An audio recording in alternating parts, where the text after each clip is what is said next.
மணல் குவாரி ஒப்பந்ததாரர்களின் 130.60 கோடி ரூபாய் சொத்துக்களை முடக்கியிருக்கிறது அமலாக்கத்துறை. அண்மை செய்தியாக நாம் பார்த்துக் கொண்டிருக்கிறோம். சண்முகம், ராமச்சந்திரன், கருப்பையாரத்தினம், பன்னீர்செல்வம், கரிகாலன் உள்ளிட்டோரின் சொத்துக்கள் தற்பொழுது முடக்கப்பட்டிருப்பதாக எக்ஸ் தளத்தில் பதிவு செய்திருக்கிறது அமலாக்கத்துறை. மணல் குவாரி ஒப்பந்ததாரர்களின் 130 கோடியே 60 லட்சம் ரூபாய் சொத்துக்களை அமலாக்கத்துறை முடக்கியிருக்கிறது. கூடுதல் விவரங்களை எமது செய்தியாளர் ராகவேந்தர் வழங்க கேட்கலாம். வணக்கம் ராகவேந்தர், அமலாக்கத்துறையினுடைய இந்த நடவடிக்கை குறித்தான கூடுதல் விவரங்கள். வணக்கம். கடந்த அக்டோபர் மாதம் அமலாக்கத்துறையினர் பல்வேறு காலகட்டங்களாக மணல் குவாரிகளில் கான்ட்ராக்டர்கள் மற்றும் மணல் குவாரி தொடர்பான அரசு அதிகாரிகள் வீடுகளில் அமலாக்கத்துறையினர் திடீரென சோதனை நடத்தினர்.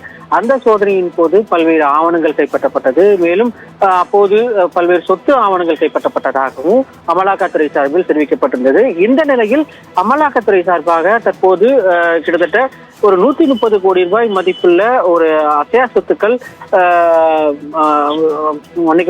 அசையும் சொத்துக்கள் 130 கோடி ரூபாய் மதிப்புள்ள அசையும் சொத்துக்கள் தற்போது முடக்கம் செய்யப்பட்டிருப்பதாகவும் மற்றும் அது மட்டுமல்லாமல் 35 வங்கி அக்கவுண்டுகள் முடக்கம் செய்யப்பட்டிருப்பதாகவும் தெரிவிக்கப்பட்டிருக்கு.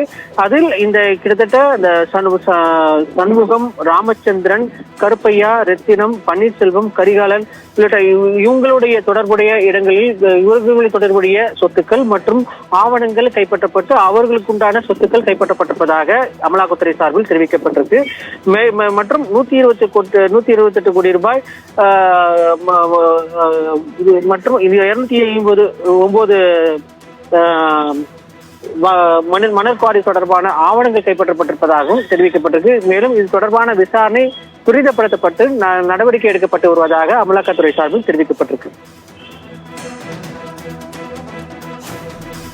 கூடுதல் விவரங்களுக்கு நன்றி ராகவேந்தர்.